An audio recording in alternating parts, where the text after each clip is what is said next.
Vote গ্রহণ শুরুর আগে থেকে দেশি বিদেশি গণমাধ্যম, সাধারণ ভোটার, আইন শৃঙ্খলা বাহিনীর সরব উপস্থিতিতে জমজমাট হয়ে ওঠে ঢাকা ১৭ আসনের Gulshan model school and college vote কেন্দ্র।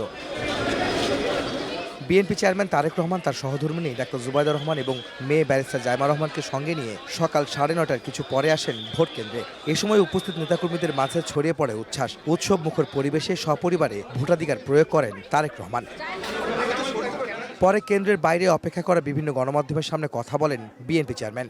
সাংবিধানিক যে অধিকার, ভোটের অধিকার, সেটি আমি প্রয়োগ করে এসেছি। ভোটের অধিকার বিগত এক যুগের বেশি সময় ধরে বাংলাদেশের মানুষ এই দিনটির জন্য প্রত্যাশা করছিলেন। আমরা দৃঢ়ভাবে আত্মবিশ্বাসী যে বাংলাদেশের মানুষ আজকে তাদের অধিকার প্রয়োগ করবেন এবং একটি গণতান্ত্রিক বাংলাদেশের সূচনা করবেন।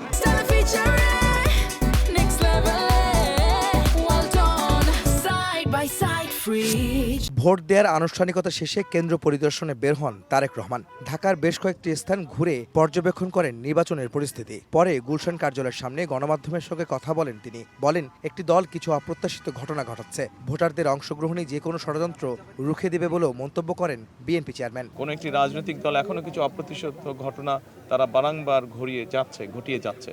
কাজে আমরা চাই না যে এসব ঘটনা ঘটুক। মানুষ যদি বেরিয়ে আসে, সাধারণ মানুষ, এই দেশের মালিক হচ্ছে মানুষ, এবং তারা যদি বেরিয়ে আসে, তারা যদি তাদের অধিকার প্রয়োগ করে, ভোট সংখ্যা যত বেশি বাড়বে, ভোটারের সংখ্যা যত বেশি বাড়বে, আমরা বিশ্বাস করি যে সকল ধরনের ষড়যন্ত্রকে প্রতিহত করা যাবে। তারেক রহমান বলেন, ভোটের ফল প্রকাশে দেরি হওয়ার কোনো সুযোগ নেই। কেন দেরি হবে?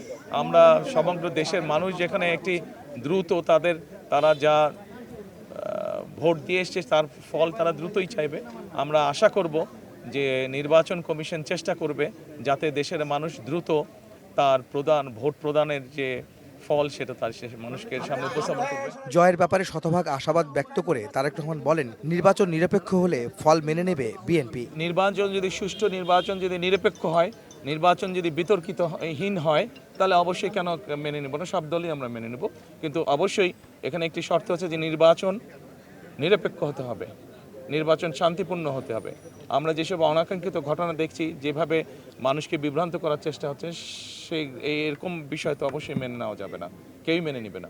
দীর্ঘদিনের আন্দোলনের সঙ্গীদের সঙ্গে নিয়ে সরকার গঠন করা হবে বলেও জানান তারেক রহমান। আমরা যে সকল রাজনৈতিক দলকে একসাথে নিয়ে আমরা আন্দোলন সংগ্রাম করেছি, আমরা চাই আমরা কম বেশি সকলকে নিয়ে একসাথে দেশ পরিচালনা করতে। আহমেদ সালেহীন, সময় সংবাদ, ঢাকা।